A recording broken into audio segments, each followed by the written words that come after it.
Well, thank you very much, everybody. It's an honor to be with a very strong leader, a man who has been through a lot, and a man who I've gotten to know very well, and we've gotten along really very well. And we had a big call yesterday, as you know, with President Putin, and we'll be talking about it. President Zelensky of Ukraine has endured a lot. I mean, he really has. He's endured a lot, and we've endured it with him. To be honest, it's been a long time, and I think we're making great progress. So we're going to be talking about that today. We'll be talking about what took place yesterday with my phone call with President Putin, and I think that things are coming along pretty well. It began with Alaska, where I think certain guidelines were discussed, and we want to see if we can get this done. This was long ago into the Biden administration. I came here and we inherited this, and we'd like to see if we could finish it, end it. We want it ended. So many people have died in this war, and we're gonna get it ended. So I just want to thank you all very much. If you have a couple of questions, go ahead, please. In fact, before I do that, let me just ask the President to say a few words. Thank you, President. Pleasure. Glad to meet you again, Mr. President. Thank you very much for the invitation. Again, my congratulations with your successful ceasefire in the Middle East. Thank you. Yeah, and you did it, and I think this is a momentum to finish Russia's war against Ukraine. I think that, yes, we understand that Putin is not ready. I think not ready, but I think that I'm confident that with your help, we can stop this war. And we really need it. We see that they don't have successful steps on the battlefield, and it's good. I think that their army is weak now, but a lot of losses. They have a lot of losses and in economy and people, and I think this is a very important moment. And I wanted to thank you, Mr. President, after our phone calls.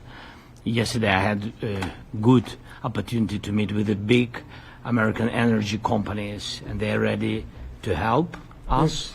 Yes, after all these attacks on our infrastructure, Russian attacks, and etc. And I had also meetings, thanks to your team. We had meetings with a good military companies. We spoke about air defense, and I want to share it after with details where we are. Thank you. Thank you so much. Thank you very much. Mr. President. Very good. And I think it looks beautiful in his jacket. Yeah? It's beautiful. I hope people notice. It's a good. It's actually very stylish. I like it. President Trump. Yeah, please go ahead. Under the Biden administration, the White House was fearing of the possible escalation. They were not allowing the Ukrainians to strike into Russia, fearing of this escalation. Yeah. Would your administration allow Ukrainians to strike deep into Russia? We're going to be talking about that. That's something we'll be talking about. You're right. It's an escalation, but we'll be talking about that. Mr. President. Will President Zelensky join you in Hungary to meet President Putin? Because it's a leader that we like. We like Viktor Orban. He likes him. I like him. It's a country that's a safe country. Done a very good job. He's been a very good leader in the sense of running his country. He doesn't have a lot of the problems that other countries have. And so we've decided that we'll be going to be with Viktor Orban, and he will, I think he'll be a very good host. President Trump. President Trump. President Trump. It's President Trump. Hungary, yeah. We're doing Hungary, yeah. With Putin. Is it trilateral meeting, or is it just you and Putin? To be determined, but I would say most likely it's going to be a double meeting. It'll be a double meeting, but we will have the President, Zelensky, in touch. There's a lot of bad blood with the two presidents, and I'm not speaking out of turn when I say it. It's a very difficult situation. You know, we just settled the war, and after thousands of years, I guess. People say anywhere from 500 to 3,000 years, and I was in rooms, as you saw, because you were with me, a lot of you were with me last week, with leaders that didn't like each other, but they were able to get along. These two leaders do not like each other, and we want to make it comfortable for everybody. So one way or the other, we'll be involved in threes, but it may be separated. President Trump, Mr. President. President Trump. Doesn't agree to peace in Hungary. Was he what? Where are you from? From Ukraine. He actually had a Okay, conversation good. with me. Good, in yeah. Ukraine. What if President Putin doesn't agree to peace in Hungary? What do you do then?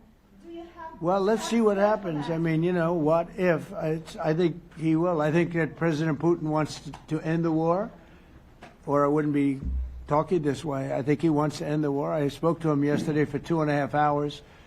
We went through a lot of details. He wants to get it ended. I think that President Zelensky wants to get it ended. Now we have to get it done. President Trump, Kara Castronova from WLUK-TV. And although I love asking you questions, today my question is for President Zelensky of Sure. Ukraine. Go ahead, please. Thank you. Our President Zelensky, President Trump, just brokered a peace deal in the Middle East that all Americans, both sides of the aisle, are very proud of. But to meet that deal, both sides had to make concessions. Our president has stuck out his neck in many ways to make a peace deal for your war as well. What specific concessions are you willing to make to end this war with Russia? Will you give up joining NATO? Americans have foreign war fatigue, and our president, as he said, we need our tomahawks too. To me. Yes, you, Okay. President Zelensky. Thank you What very much. concessions will you That's some question. Right? So many Thank questions you. in one. Thank you very much for your question. First of all, I think we need to sit and speak. The second point, we need ceasefire. Even now, you see in the Middle East, it's very difficult to hold ceasefire. Everywhere, in every war, it's very difficult. We want peace. Putin doesn't want. That's why we need pressure on him. We will speak with President today what we need. We understand what we need to push Putin to negotiation table. And as I said previously, so we are ready to speak in any kind of format, bilateral, trilateral, doesn't matter. Matter just peace. This is important. And we don't speak about NATO or NATO. For Ukrainians, it's very important. Of course, it's our decision, decisions of allies to decide where we are. But are you willing to give Yes, up but joining the NATO? most important thing for people in Ukraine, which are under each day's attacks, to have really strong security guarantees. NATO is the best, but weapon is very important. Allies on our side is very important, and between us, for us, bilateral security guarantees between me and President Trump is very important. I don't know, we didn't speak with details about it, but this is the most important document because the United States is very strong. Sir, President Trump, Peter? President Trump, you are the middleman right now, hoping to end this conflict. Who is doing a better job negotiating, President Zelensky or President Putin? I think they're both doing a great job in that sense. We have to get it done. We've got to take some of the hatred of each other. They don't like each other. I say that in front of President Zelensky, but I say it in front of President Putin too. They have tremendous bad blood. It really is what is holding up, I think, a settlement. I think we're going to get it done, and we have to make it long-lasting. As I said in the Middle East, everlasting, right? Everlasting. And the Middle East is a much more complicated situation. We had 59 countries involved, and every one of them agreed. And it's sort of amazing. Most people didn't think that was doable. This is going to be something I really believe that's going to get done. I had a very good talk yesterday with President Putin. I think he wants to get it done. And President Peter? Zelensky, right behind you. When we were in Israel with President Trump earlier in the week, we heard a lot about the difference in diplomacy between President Trump and President Joe Biden before him. What do you see as the biggest difference in diplomacy between President Trump and President Biden? President Trump has a big chance now to finish this war. President Biden now is not the president, so he doesn't have a chance to finish this war. And President Trump is really showed for the world that he can manage ceasefire in Middle East, and that's why I hope that he will do this, and we will also have such big success. For Ukraine, it's a big chance, and I hope that President Trump can manage it. I would say the biggest difference is one is extremely competent and the other one is grossly incompetent. Mr. President. Sir, a few weeks ago in New York, when you two met, you said that you think Ukraine could ultimately take back all the territory that it's lost so far. Do you still think that's the case, or do you think there'll have to be some sort of You swap never of know. territories? Look, you know, war is very interesting. You never know, do you? You just never know. With war and peace, but you never know. Are you ready? Missile. Please. Russia calls Tomahawk supply to Ukraine as an escalation, yet it continues using similar cruise missiles like Caliber and Yeah. even... Who are you nuclear- with? Who are you with? You Ukraine? Yeah. But Russia continue even using the cruise missiles and also nuclear-capable ballistic missiles in Ukraine since 2022. So do you consider providing Ukraine with the Tomahawk or similar missiles as an opportunity to equalize the possibilities of Ukraine and Russia and push Moscow to the negotiation Yeah. table? Sure. We're going to be talking about that. That's why we're here. Okay? Fair question. Exactly as he told you to say it. But we're going to be talking about it. Okay? Yeah, please. Your message to India and Hungary, who is still refusing. You said India and Hungary? That's an India interesting. and Hungary. India and refusing Hungary. to It's stop an interesting buying- combination. refuse to stop buying Russian oil. Well, India is not going to be buying Russian oil anymore. And Hungary is sort of stuck because they have one pipeline that's been there for years and years and years, and they're inland. They don't have sea. They don't have sea. And I spoke with the very great leader of Hungary, and they are, you know, it's very hard for them to get oil. I understand it. Hungary's in a very interesting position because they can't have ports. You know, they're surrounded by land. So we'll see what happens there. But India will not be buying oil from Russia. And they've already de-escalated, and they've more or less stopped. They're pulling back. They bought about 38% of the oil, and they won't be doing it anymore. Mr. President, Melania Trump has been helping you in achieving peace in Ukraine. Who has? First Lady Melania Trump Yeah. has been helping in returning abducted Ukrainian children from Russian captivity. President Zelensky, do you appreciate those efforts? How do you assess them? And did you ask her to step in and to help you? No, she wanted to do it. She just felt very strongly about the children, and she's done a really good job, I think, in bringing it to the fore. You know, we have a lot of children involved. Now, it's some people say it's 20,000, and some people say it's 300. There's a big difference between that, so nobody really knows. But she felt very strongly about the children. She thinks about the children all the time. President Trump, if you okay Tomahawks to Ukraine, what's going to happen if the United States is in a conflict and we need the Tomahawks? Do we have enough? That's a problem. We need Tomahawks, and we need a lot of other things that we've been sending over the last 4 years to Ukraine. We've been, you know, we gave them a lot. Now we have a different situation. We send it to the European Union. They pay for it and all that, and they have plenty of money. But it's beyond the money. You know, we need Tomahawks, and we need a lot of other weapons that we're sending to Ukraine. One of the reasons we want to get this war over is exactly that. It's not easy for us to give. You're talking about massive numbers of very powerful weapons. So that's one of the things we'll be talking about. Hopefully they won't need it. Hopefully we'll be able to get the war over with without thinking about Tomahawks. I think we're fairly close to that. Yeah, go ahead. Can I say, Yeah, please. just to understand. So for today, of course, we want to finish this war, but the war is another technological war. You don't use just Tomahawks. If you want to target a military goal, you need thousands of drones. It goes together with such missiles. Ukraine has such thousands of our production drones, but we don't have Tomahawks. That's why we need Tomahawks. But United States is a very strong production, and the United States has Tomahawks and other missiles, very strong missiles, but they can have our thousands of drones.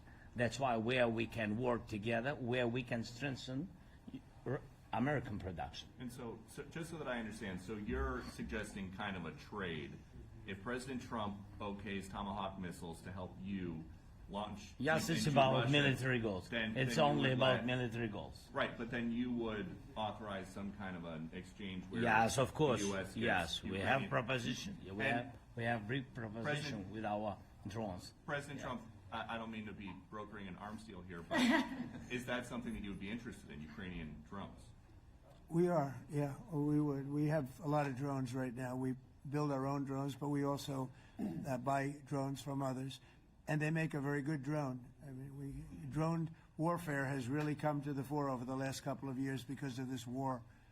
I will say, there's nothing like the jets. You know, we knocked out a lot of drones in Israel. We were knocking them out for Israel, and we were doing it with extremely fast and powerful jets, following the drones and knocking the hell out of them. So, it's, you know, we know a lot about the drones, and we know a lot about the great jets, the great ones. The ones, well, and the B-52s, which were totally they were stealth. They were undetectable. So we have a lot of different weapons. And, you know, I have an obligation also, though, to make sure that we're completely stocked up as a country, because you never know what's going to happen. In war and peace, right? You never know what's going to happen. So we're going to be talking about Tomahawks, and would much rather have them not need Tomahawks, would much rather have the war be over, to be honest, because, you know, we're in it to get the war over. We're selling a lot of different types of weapon, as you know, to the European Union. We're not in it for that. We're in it to get it over. We're losing thousands of people a week, thousands of people, Russian, Ukrainian, and mostly soldiers. I mean, mostly soldiers. But we're in it to see that end. And if we can end quickly, and I think we can. I mean, I had a very good talk yesterday. We're going to be talking about it. But I had a very productive talk yesterday with President Putin. We'll see what happens. But the war in the Middle East was far more complicated. We got that one done. And I think we have a good chance. I think President Zelensky wants it done, and I think President Putin wants it done. Now all they have to do is get along a little bit. Can you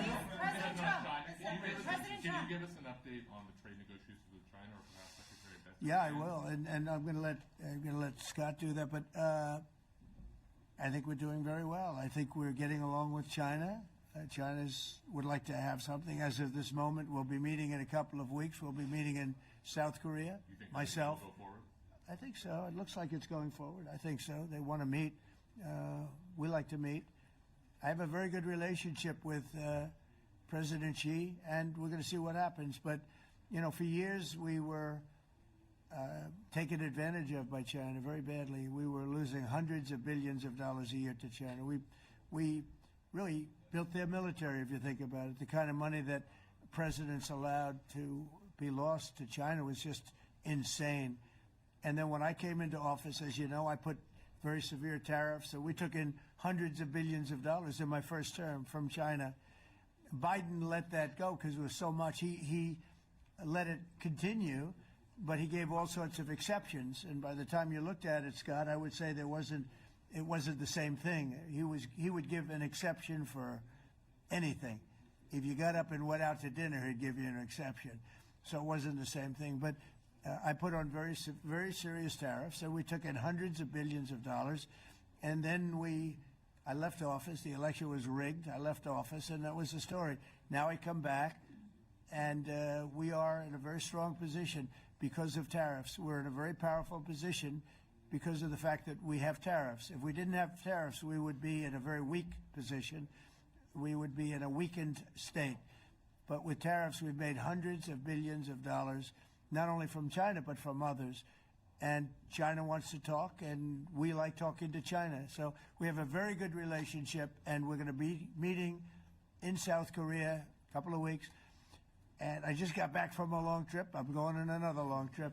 And Scott, do you want to say a few words on that, please? Yes, sir. So the entire relationship stems from the great respect that the two leaders have for each other. China did a substantial, unprovoked escalation last week. We were unable to get in touch with them. Since then, it's been IMF World Bank Week.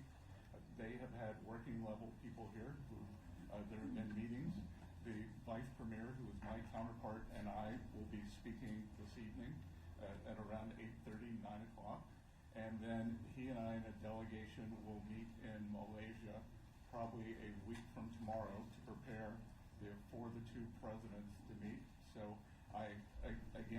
I think that things have de-escalated. We hope that China will show the respect that we have shown them.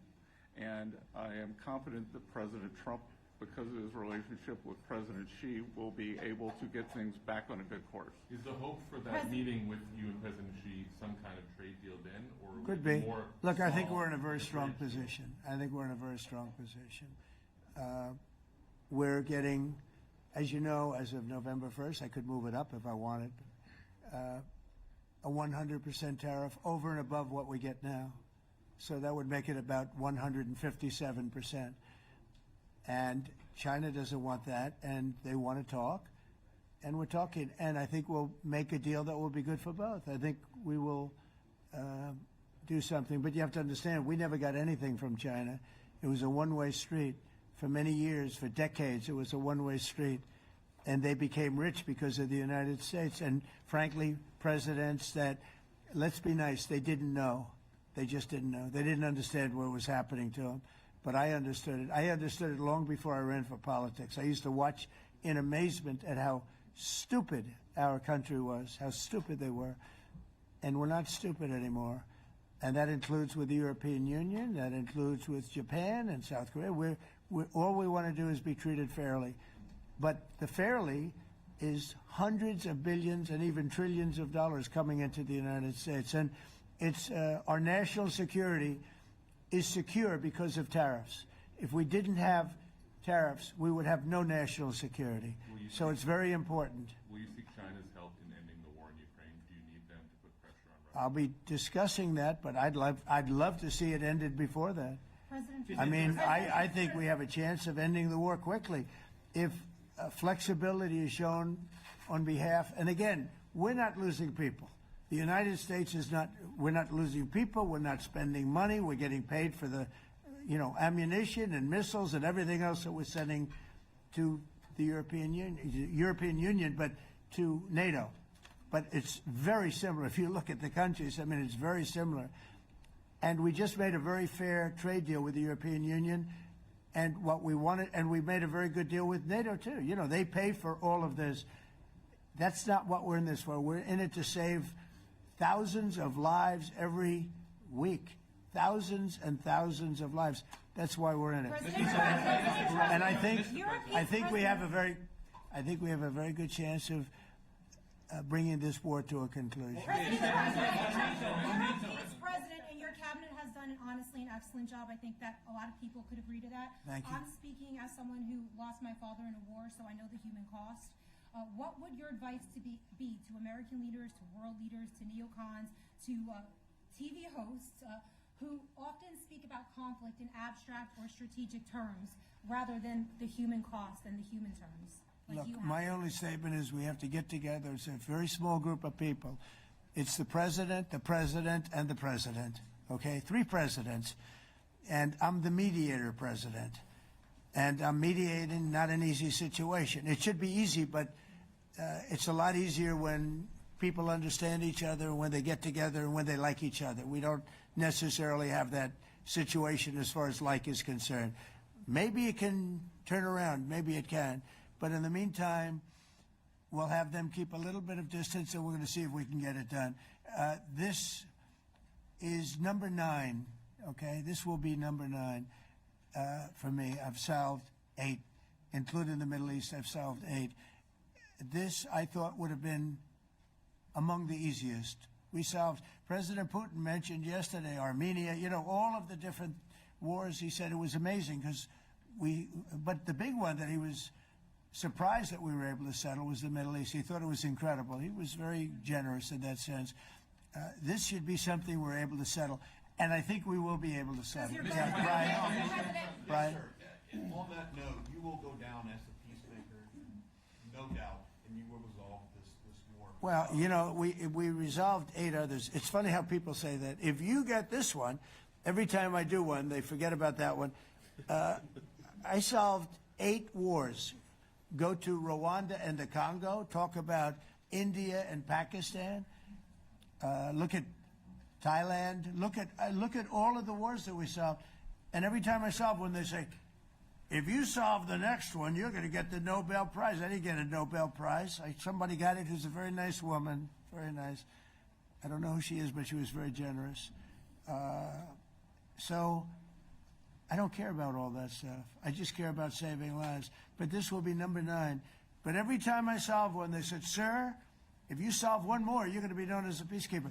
So to the best of my knowledge, we've never had a president that solved one war. Not one war. Bush started a war. A lot of them start wars, but they don't solve the wars. They don't settle them. And especially when they have nothing to do with us. I guess just about all of these wars had nothing to do with us. But I saved tens of millions of lives. The Prime Minister of Pakistan said, I saved millions of lives in interceding on Pakistan. And you look at Pakistan and India as an example. That would have been a bad one, 2 nuclear nations, right? So I say this. This is pretty much the last one, although I do understand that Pakistan attacked, or there is an attack going on with Afghanistan. That's an easy one for me to solve if I have to solve it. In the meantime, I have to run the USA, but I love solving wars. You know why? I like stopping people from being killed, and I've saved millions and millions of lives, and I think we're going to have success with this war. Wait, please. This, President Zelensky, this is your third time over here. Oh. And by the way, you look excellent. Thank you, sir. Thank you. For you, by the way. This is your third time here. How different sitting across from the president is this time versus the 2 previous times here at the White House, and how confident are you hearing the success rate of solving these prior wars that he can get this war solved? First of all, about suit. The same suit because the same president. It's very simple. The next president will have another suit. Yes. About our relations with President Trump, I think we have important dialogues, and I think we begin to understand each other. Yes, and I know that President is briefed very well about the situation in the battlefield, and he knows a lot what's going on in the battlefield in Ukraine, and I think it really helps. When you know a lot of things, a lot of details about one or another war, it helps a lot. But we are still in war. And I hope we can manage. It's important. Some countries are not meeting their commitment. You pointed out Spain. They said that it's impossible. No, Spain has not come through. No, Spain has not been loyal to NATO. Spain has been, they're the only one. Everyone went up to, as you know, I mean, you were at 2% and they all went up to 5%, but Spain disagreed with that. I think Spain should be reprimanded for that. I think it's very bad that they did that, but that's up to them. That's up to NATO and Spain. They cannot be expelled from NATO. Can they or not? They cannot, according to the treaty, but they also claim that they are protected by the European Union umbrella for trade. Well, the other people, many of the other countries are in the European Union too. They're not complaining, right? President, tell you that this is serious. That's of interest. Mr. They're President. protected. Yeah, please go ahead. Thank you, Mr. President. Do you think you can carry the momentum from the Middle East deal over to this deal? And if I do. So, how does that move the needle? Yeah, I do. I think we carry a lot of momentum, a lot of credibility. Getting Middle East done was very important. Nobody thought it could be done. That was one nobody thought could be done, and we got it done.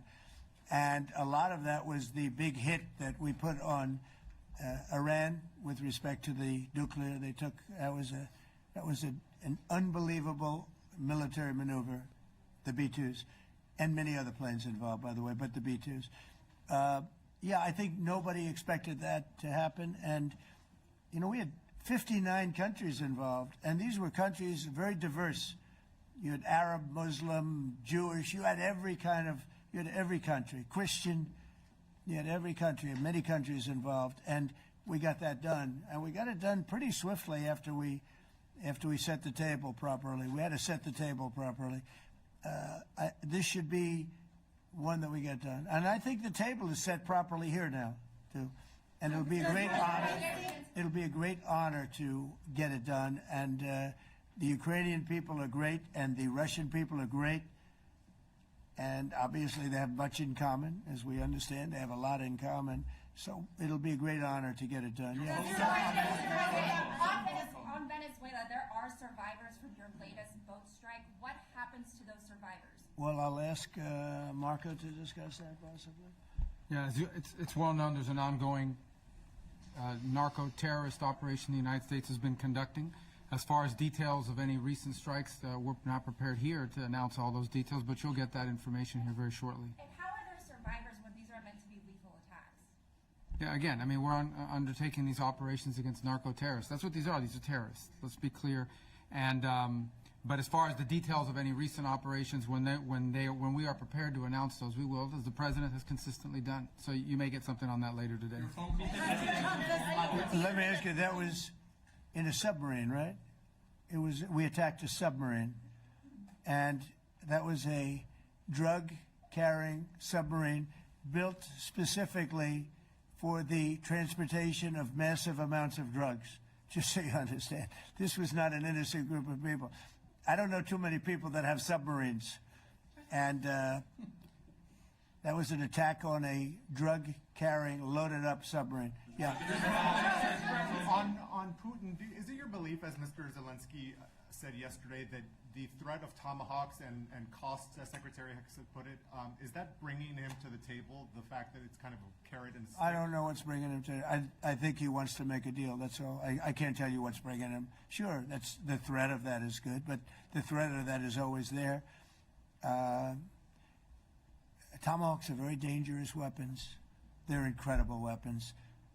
If you like warfare, it's one of the most accurate. You know, we hit 30 Tomahawks in Iran after the B-2s did their damage. We sort of gave it a little capper with 30 Tomahawks from a submarine, quite far away actually. But they're an amazing weapon. They're a very powerful weapon, but they're a very dangerous weapon. And it could mean big, escalation. It could mean a lot of bad things can happen. Tomahawks are a big deal. But one thing I have to say, we want Tomahawks also. We don't want to be giving away things that we need to protect our country. We have a very strong country right now. We have a strong military. We have the greatest military in the world. We have the greatest weapons in the world. I want to get this war over. Okay? Putin-Trump tunnel to connect Russia and Alaska. Are you interested? I just heard about it. A tunnel from Russia to Alaska. I just heard about that one. That's an interesting one. We'll have to think about that. I hadn't heard that. We just did a nice road in Alaska. It's going to get us to a lot of minerals, and we have a piece of it, a good piece of the ownership because of the fact we made it possible. But this came up yesterday, a tunnel from Russia to Alaska. That's an interesting. What do you think of that, Mr. President? Do you have any ideas? How do you like that idea? I'm not happy with this. I don't think you're going to like it. I don't think you liked it. I don't think you liked it. President Trump, do you think that Vladimir Putin, do you think that Putin is your gut instinct? Well, we had a senator that wanted, remember, from Hawaii, she wanted a tunnel from the mainland to Hawaii. Then she said, well, we can't do that, so we're going to build a railroad to Hawaii. Do you remember? She's a current sitting senator, a Democrat. She wants a railroad to go to Hawaii, right? You know who that is, right? She's another beauty. President Trump, your gut instinct. Yeah, please. On your meeting with Putin, aren't you concerned that maybe the Russian president is trying to buy himself more time? Yeah, I am, but, you know, I've been played all my life by the best of them, and I came out really well, so it's possible, yeah, a little time. Is your gut it's all right. But I think that I'm pretty good at this stuff. I think that he wants to make a deal. I made 8 of them. I'm going to make a 9th. I think he wants to make a deal. Well, I think that he should have won the war in a week. Yeah, I do think. And if we didn't give the anti-tank missiles, as you know, the javelins they call them, they got stuck in the mud. They would have been in Kiev very quickly. They were heading to Kiev. So You know, in war, you have a lot of luck, too. You know, weather has won war, and the cold and the heat and all things take place in war. But that was a very interesting moment when the tanks started rolling and some brilliant general said, let's go through the mud instead of going down the highway, right? So they got a little bit lucky. But you know where they really got lucky? I gave javelins. That wasn't given by Barack Hussein Obama. He gave them sheets. You know, there's a statement. Obama gave them sheets, and I gave them the javelins. And the javelins are a devastating weapon. And that wasn't given by Obama. That was given by, because at the time it was Obama. That was given by me. So it was like one of those things. And you had hundreds of them. They're a devastating weapon. We have a lot of devastating weapons. I'd rather not use them. But that was a big moment. You know, when the tanks got stuck, they got stuck. And call it luck or call it talent. I'm not sure what you'd call it, but it was a big moment in time. Do you think Democrats will give you credit? Do you think Democrats will give you credit when you finally end this war, like they did with the war in the Middle East? And I think right now the Democrats are really damaged, mentally damaged. They want to take $1.5 trillion with a T, $1 trillion, and give it to people that invaded our country. They came into our country illegally, from prisons, from mental institutions, gang members. They want to give them health care and take it away from our citizens. We're not going to do that. $1.5 trillion. They want to destroy our health care system. We're not going to let that happen. Do you authorize CIA operations in Venezuela as part of? Well, I wouldn't say that, but some interesting things are happening around the world. I'll say that. Mr. President, it has been reported that Maduro offered everything in his country, all the natural resources. He even recorded a message to you in English recently, offering mediation. What should we do in order to stop that? He has offered everything. He's offered everything. You're right. You know why? Because he doesn't want to around with the United States. Thank you, everybody. Thank you. Thank you, everybody.